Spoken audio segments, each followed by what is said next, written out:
So for my topic paper, I chose to investigate the housing crisis. Um, the housing crisis is an issue that many Americans are aware about, but we're not really all aware about the true scope of the issue and how it affects people in lower and middle class situations more than others.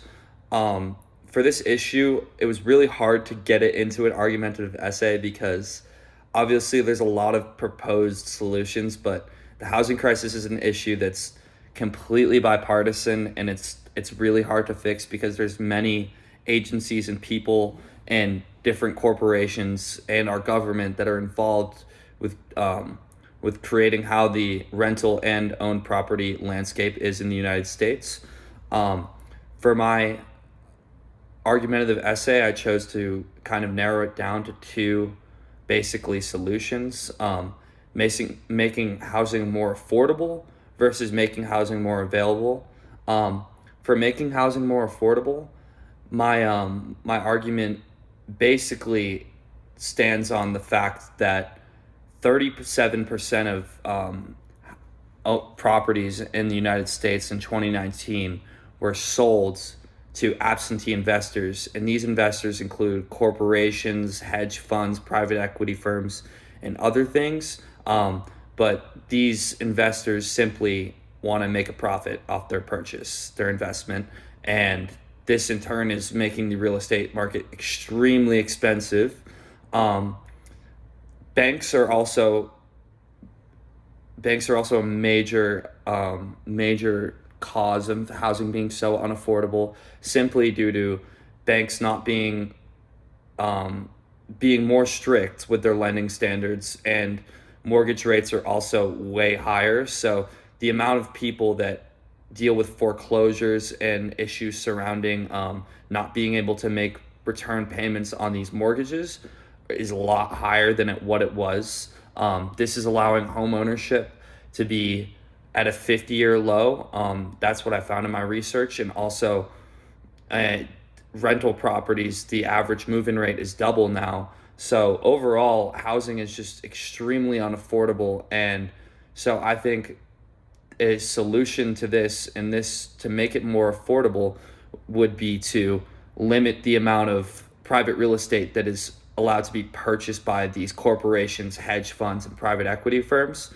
Um, that will simply allow for power to return to American citizens in the real estate market. We will have more say and control on the pricing and the actual the process of buying and renting homes, and it'll be less corporized and capitalized.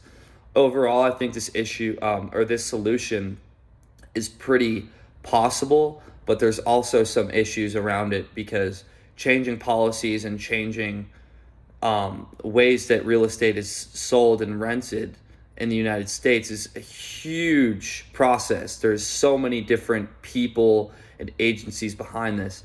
And not to mention that our government simply, it would take a while for this to go through Congress to pass on local, state, and national levels to get it so that the percentage of private real estate is less, is so that more Americans can purchase this real estate and that less corporations, private equity firms, and hedge funds can purchase this.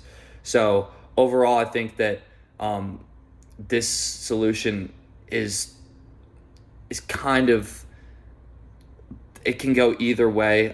It would tremendously improve the real estate market in the United States, but these corporations, hedge funds, private equity firms, these are people with a lot of power, a lot of money in the country, and they will lobby, they will fight to continue what they are doing. They will put in art. They will basically be very reluctant to give up their power in the real estate market. My other solution would be to make housing more available. Um, this would simply mean building more housing, building more permanent housing, such as homes, condos, um, and then building more rental housing, obviously. rental housing is extremely competitive in this country nowadays. I just just rented a new apartment, and the whole process of applying to apartments and everything, it's really stressful. There's a lot of other consequences of what housing availability does to American citizens. And vacancy rates of rental properties have fallen from 11% in 2009 after our recession to 5.8% in 2022. So there is extremely limited property for Americans, and that's a trend across the whole United States. I mean, in Salt Lake City alone, we're the fastest growing. The Utah's the fastest growing state in the nation currently, and our Salt Lake County, and then other areas in Utah are at over 100% population growth in 10-ish years.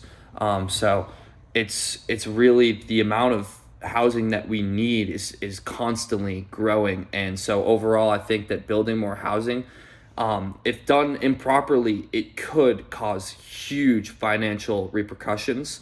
But overall, this is the fix to the immediate issue. It's the fix that will hopefully allow for stability to be back in the market, for Americans to have less of their income, less of their savings towards housing, so they can have more money, more opportunities for different things.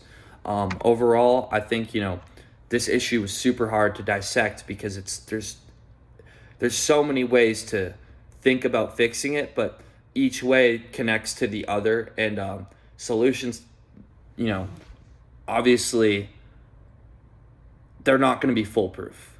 That's what I'm trying to say. Either way you go, there's going to be issues. There's going to be problems. But I think currently choosing these two solutions to investigate, building more housing is the fix compared to lowering the percentage that of private real estate that's allowed to be sold to these absentee investors.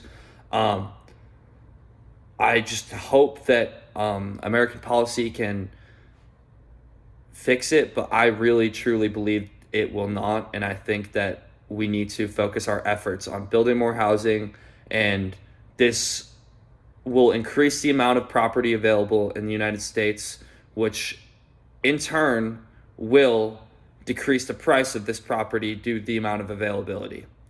Thank you for listening to my argument. I'm so sorry that this is late. I've been just completely overwhelmed. I've been moving. I've been working a full-time job starting like 3 weeks ago, so it's been really stressful. So thank you, Professor, and I really enjoyed your class. Thank you.